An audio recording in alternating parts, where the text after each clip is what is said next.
Praise the Lord. பிரியமானவர்களே, ஆண்டவராகிய இயேசு உங்களை மிகவும் நேசிக்கிறார். நீங்கள் ஒருவேளை கைவிடப்பட்ட நிலைமையில் இருக்கலாம், அல்லது யாராலும் மதிக்கப்படாத ஒரு நிலைமையில் இருக்கலாம். ஆனாலும் உங்களை மதிப்பதற்கும், உங்களை தேற்றுவதற்கும், உங்களை அரவணைப்பதற்கும் என் ஆண்டவர் இயேசு இருக்கிறார். நீங்கள் கவலைப்படாதீர்கள்.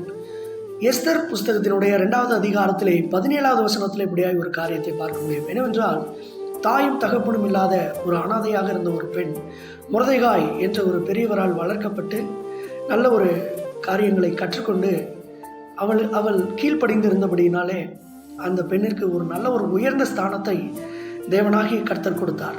பிரியமானவர்களை, இந்த காணொலியை பார்த்து கொண்டிருக்கிற உங்களை பார்த்த ஆண்டவர் சொல்லுகிறார், இந்த நாட்களிலும் உங்களுக்கு ஒரு ஸ்தானத்தை தேவன் கொடுக்க போகிறார். தாயும் தகப்பனையும் இழந்து மொர்தெகாயினால் வளர்க்கப்பட்ட எஸ்தர் ஒரு நல்ல ஒரு ராஜாத்தி பொசிஷனுக்கு வந்தார். she had been promoted as the queen. அவங்க ஒரு ராஜாத்தி ஸ்தானத்தில் அந்த அகாஸ்வேரு ராஜா வைத்தார்.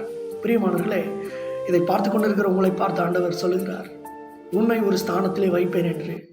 இப்பொழுதும் கூட உங்களது ஸ்தானம் அநேகரால் அவமதிக்கப்படுகிற ஒரு ஸ்தானமாக இருக்கலாம், அநேகரால் கண்டுகொள்ளப்படாத ஒரு ஸ்தானமாக இருக்கலாம். ஏன், உங்களுடன் பிறந்த சகோதர சகோதரிகளே உங்களை மதிக்காத ஒரு சூழ்நிலையில் நீங்கள் இருக்கலாம். ஆனாலும் என் தேவனாகிய கர்த்தர் உங்களை ஏற்ற வேளையிலே உயர்த்தி உங்கள் தலைகளை உயர்த்துவார், உங்கள் நிலைமையை மாற்றுவார்.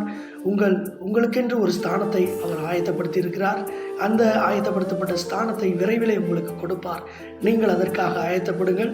கர்த்தர் இந்த வார்த்தையின்படியாக உங்களை ஆசீர்வதிப்பாராக. ஆமென்.